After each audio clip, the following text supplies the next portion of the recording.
When picturing a home intrusion, we often imagine a scenario straight out of a horror movie. An opportunistic thief operating in the dead of night, prying open a window with a crowbar to grab whatever valuables are lying around. Because of that image, standard home defense strategy focuses on hardening the physical perimeter. We install heavy deadbolts, point motion sensor lights, and wire alarms for broken glass. But those measures assume the intruder is trying to force their way in. They offer no protection when the person on the outside already possesses a working key or an invitation to walk right inside. The most effective home intrusions bypass brute force entirely. They are calculated operations where the attacker uses a victim's daily routine and personal life to dismantle their security from the inside out. This diagram illustrates how those modern vulnerabilities work.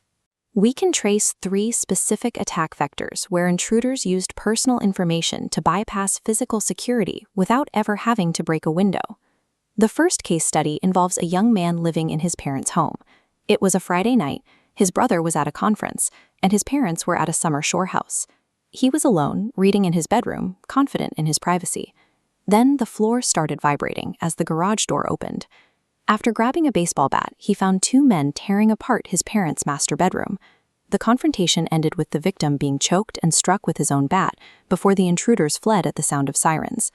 Once the police arrived, the victim realized every exterior door was still locked. There were no signs of forced entry. The attackers gathered specific intelligence to execute this ambush.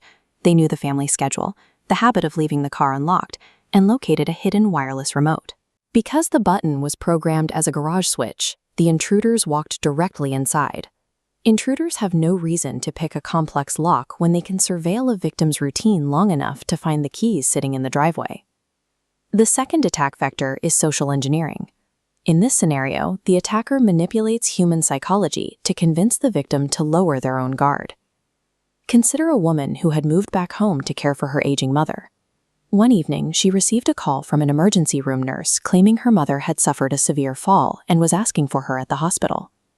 The victim believed the caller because they provided specific details: the mother's full name, her exact home address, and her recent hip replacement surgery. Faced with that medical history, the victim panicked. She rushed to her car, leaving her front door completely unlocked in the frantic rush to the hospital. When she arrived, the reception desk had no record of her mother. She called her mom's landline and found her safely asleep in bed, realizing her own home was being targeted while she was away. The inventory of stolen items was highly specific. The thieves ignored the expensive electronics. Instead, they emptied the prescription medicine cabinet and meticulously removed family photos from their frames, taking the prints and leaving the glass behind. This attack shows how neighborhood gossip regarding a surgery or a health update can be weaponized. The attackers used those details to induce panic, prompting the victim to leave her own front door wide open. The final attack factor is sanctuary subversion, a psychological hijacking where an intruder attempts to lay claim to the property itself. In this case, a tenant was interrupted by a man pounding on his door, claiming to be the rightful resident and demanding the tenant leave. The man accurately described interior details of the house, like a specific door that banged into the toilet. He displayed forged lease agreements, pieces of addressed mail, and a working house key. To prove his claim, the intruder showed the tenant high-quality photos on his phone. They appeared to show him and a woman smiling in the victim's own kitchen, with a box of fireworks on the counter from a 4th of July party the tenant knew he had spent alone. The police dismissed the incident as a mental health crisis.